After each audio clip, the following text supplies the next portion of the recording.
welcome back to my channel. As always, I am very excited for today's video, and this one, as you can tell from the title, is going to be all about macros. What are macros? How to track macros, healthy recipes to include all your macros, all the above. Also, at the end of this video, there will be a glute and hamstring workout, so stay tuned for that. But before we get into any of it, if this is your first time seeing my face, hi, my name is Samantha, or Sammy for short, and I'm a certified personal trainer as well as a weight loss specialist. So if any of that is of any interest to you, then please hit the subscribe button and notification bell so you can be informed when I upload all of my future content. You can also go ahead and follow me on Instagram and TikTok at Sammy for short.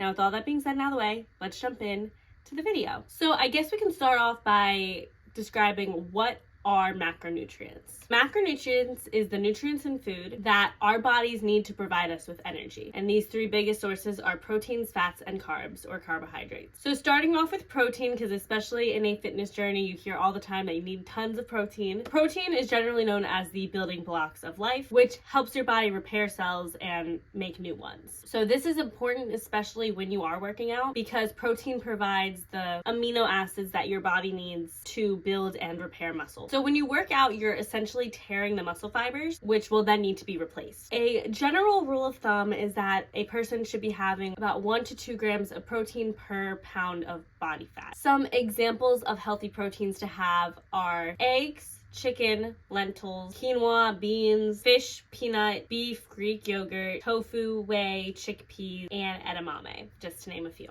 Next, we're going on to carbs. Carbs are sugar, starches, and fibers found within your foods, and they provide the body with glucose, which is converted into energy, which is used to support bodily functions in physical activity. So carbs are your biggest source of energy. I don't want anyone telling you that carbs are bad for you and this and that. Obviously, carbs from a sweet potato are different than carbs from a piece of cake, so you have to still be mindful of that. But carbs are not the enemy. Carbs are your biggest source of energy, and it's very important to have those carbs to fuel your body for a workout. The recommended carbs that you should intake in a day is about 45 to 65% of your total daily caloric intake, so between 225 grams to 325 grams based on a 2,000 calorie diet. Examples of some healthy carbs are going to be sweet potatoes and normal potatoes, quinoa, fruits, veggies, brown rice, oats, and bread. Now, moving on to fats. Fat is the body's major form of storage for energy. So it's essential to give your body energy to support cell function, and it also helps to protect organs. It absorbs nutrients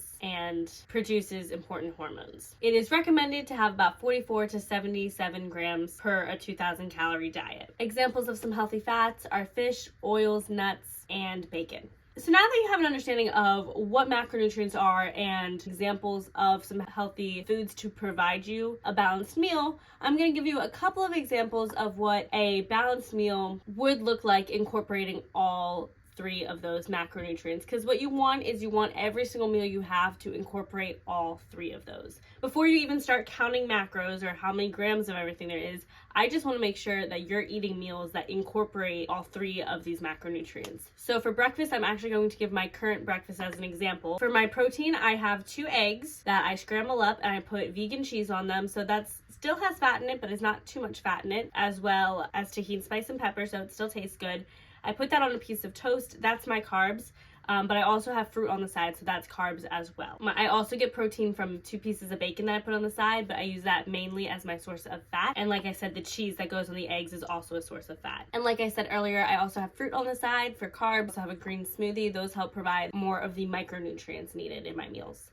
So just some eggs, toast, bacon is the main source of that meal to give you all of the macronutrients you need, and then you can add more things like fruit and a green smoothie, and you have a perfectly balanced breakfast. For lunch, a great option for a lunch could be salmon with broccoli and a sweet potato. You got your fat and your protein with the salmon, you got your carbs from the broccoli and the sweet potato. And for dinner, a great healthy dinner option would be a stir fry with veggies, chicken, or tofu if you're vegan, cashews, and brown rice. So a little overview of everything that I said, because I know I've kind of given a lot of information out in this short video. As I stated earlier, you want your carbs to be about 45 to 65% of your daily caloric intake. Your fats are going to be between 20 and 35% of your daily caloric intake, and then your protein is going to be 10 to 35% of your daily caloric intake. Now, what is your daily caloric intake, you may ask? Well, that is going to be the total amount of calories that you consume in a day. Now this number is going to be different for everybody, and they have plenty of trackers online and like different apps you can use, but I'm going to give you the formula that I have found has worked best if you just want to figure out for yourself about what you should be eating. It could be a couple numbers off, but this is a perfect formula if you're just trying to figure this stuff out on your own. So first things first, you want to find your caloric range based on your goals. So if your goal is weight loss, then you will want to do your body weight times 10 to 12. If you want to maintain your weight, then you would do your body weight times 13 to 15. And if you want to bulk up or build muscle, then you're going to do your body weight times 16 to 18. So whatever that number is, that's the amount of calories that you need to have per day. So then you kind of backtrack from there. When you're looking at your meals, you always want 1 gram of protein per pound of body fat. So whatever you weigh, you're going to have at least 1 gram of protein for how much you weigh. And to calculate your fat, it's going to be your body weight divided by 2. Carbs is going to be any leftover calories you have after those 2 numbers. So to calculate your calories, just keep in mind that your proteins and your carbs are 4 calories per gram, and your fat is 9 calories per gram. So you're first going to add your protein and fat. Again, this is going to be based on your body weight. Then you're going to subtract that number from your caloric goal and then divide it by 4 to get your carbs. So just as an example, I'm going to use me. Let's say I wanted to maintain my body weight. What I would do is, I don't know how much I weigh. I'm anywhere between 115 and 125.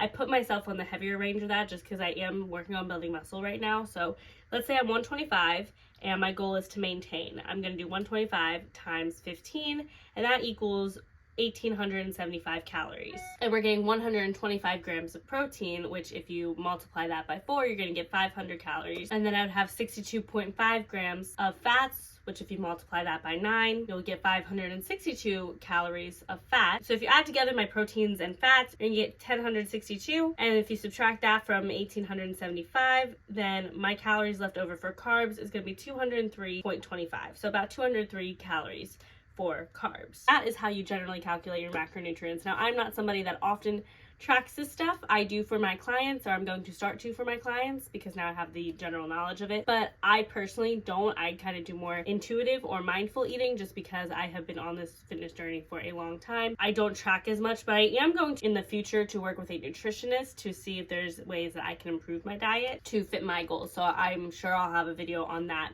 at some point this year. Now, if you need help tracking what you're eating, you can obviously download any different types of apps, but I also have with my chill workout program that I've been telling you guys about, it comes with a daily food tracker. So you're able to track your daily caloric goal, what your daily intake is. You can track what you're eating, how it makes you feel, the different carbs, like what is your carbs or how many grams of carbs, fats, proteins, sugars, everything in there. So you can track it yourself using my template. You can find that at optshape.com, and you just purchase the chill workout program. You get not only the 5-day split and the daily food tracker, but you also get a habit tracker and a workout tracker and an evening reflection and a morning journal page. So I highly recommend you check out optshape.com if you would like to purchase that program. And speaking of the program, that's just going to nicely segue us into the workout, because this day 3 workout, if you haven't been around here yet, is from the chill workout program that provides you all those templates. You also get to see the workout here on YouTube. So without any further ado, let's just jump into the glutes and hamstring workout. Starting off, we're going to be doing leg swings. So you're going to take your leg, keep it nice and straight. Maybe there's a slight bend in the knee for a little bit of tension, and you're just going to swing forward and backward for 45 seconds. Then you'll take that same leg out to the side for 45 seconds and switch on over to the other leg. This is just helping open up through your hip and get a nice little dynamic stretch in there. Then we are going into lateral lunges. I like to keep mine nice and low, but you can always keep yours a little bit higher if you don't have that mobility yet. And you're just going to keep one leg straight out. As you move your hips side to side, you'll straighten to the opposite leg and bend through the leg that you are leaning towards.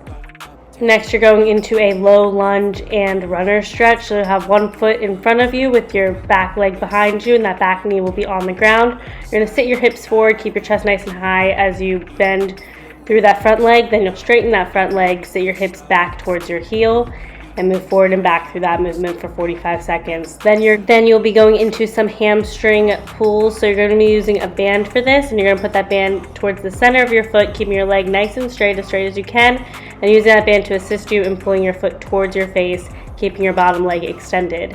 Next, you're going to be going into some foam rolling. Now, I've shown this on my channel before, so I'm not going to get too specific with it, but you can watch a couple of the movements that I'm doing here and get some example movements, but just whatever feels nice and comfortable for that day. I did speed this up, so it does look a little bit awkward, but it is probably a bigger portion of my workout, so I do just speed it up. I get my glutes, my hamstrings, my calves, my quads, and my adductors.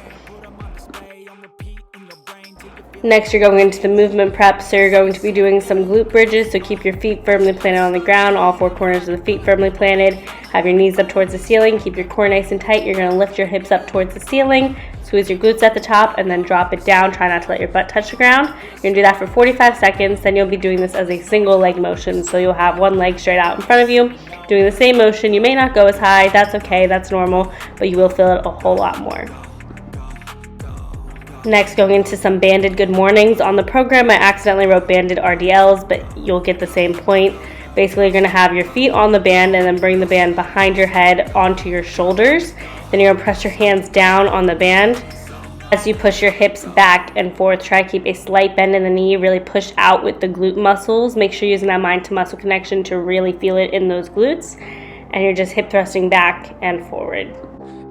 Next, you're going into a single leg RDL, so it's a very similar motion, but now you'll just have the band around one foot, keeping your back leg straight. You're going to sit those hips back again, pushing out the glutes, and try to hold balance. So you're going to keep your core nice and tight. Try to look at something that's in front of you so that you're not falling over and you have better balance. You're just going to be doing that for 10 on each side. So to start the actual workout, we are going to begin with some hip thrust to cast glute bridges. So a normal hip thrust, you are going to take nice and slow in a full range of motion. And for a cast hip thrust, or for a cast glute bridge, you will be pulsing more at the top or kind of just going through half the range of movement. Good form for both of these is going to make sure you have your chin tucked in towards your chest, so you're never letting your head fall back. You are not arching your back at all. You keep your center nice and tight, and you're going to drop your whole torso down at the same time.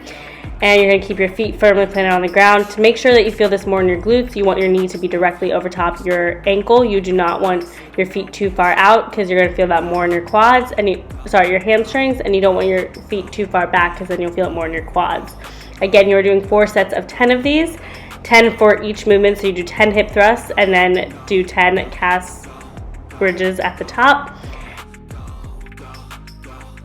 Next, you're going to be going into another superset of prone leg curls. You will be doing 3 sets of 10 of these, followed by 3 sets of 8 on each side, doing a single leg motion of this. Now, yes, I am at a different gym because the other gym I was filming out did not have this machine. So this is going to target your hamstrings, and it's very simple to use. You're just going to have your feet underneath that back part. Keep a small bend in your knee as your leg is extended down, and then curl your feet up towards your butt. You want to get nice and high, and again, as you come down, you keep a small bend in that knee so that you're not overextending at any point. And it's the same for the double as well as the single leg motions. For your final superset, you're going to be doing dumbbell RDLs paired with a cable glute med kickback. For the RDLs, you want to keep your core nice and tight, small bend in the knee. As you sit your hips back, really push out with the glutes, use that mind to muscle connection so you really feel it in those glutes. You just bring the dumbbells to below the knee, and then you'll sit your hips back up. Your upper body only moves as a result of your lower body pushing back and coming forward.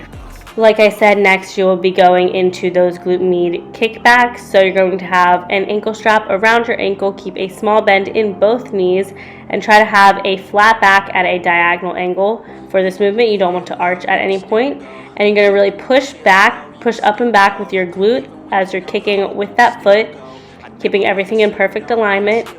And you want to kick out, but also to the sides. That way you're really getting into your gluteus medius, which is extremely important to be working all angles of your glutes. And you're going to be doing this 2 rounds for, I believe, 10 on each side, and the dumbbell RDLs were 15. And to finish off this workout, we are going to do a little burnout of some leg curls. Now, I did speed this one up as well, just because it took a while for me to do it.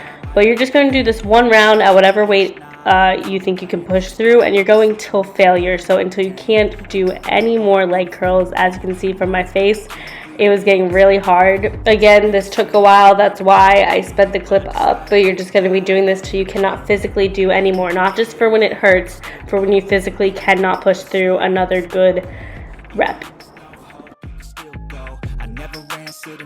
So that's it. I hope you guys enjoyed this video. If you did, make sure you give it a like, comment below, and share with your friends. And comment below, let me know what you would like to see from me in the future. And like I said, make sure you check out Optimal Shape. I'll leave all the information down below. You can also follow me. I'll leave all that information down below. And with all that being said, I'm gonna go. But before I do, I want to remind you all to stay positive, be active, and most importantly, do what keeps you healthy. Gray matter like some batter in your brain. That's why I say, fake it till you make it A. And if you play that game, then you just might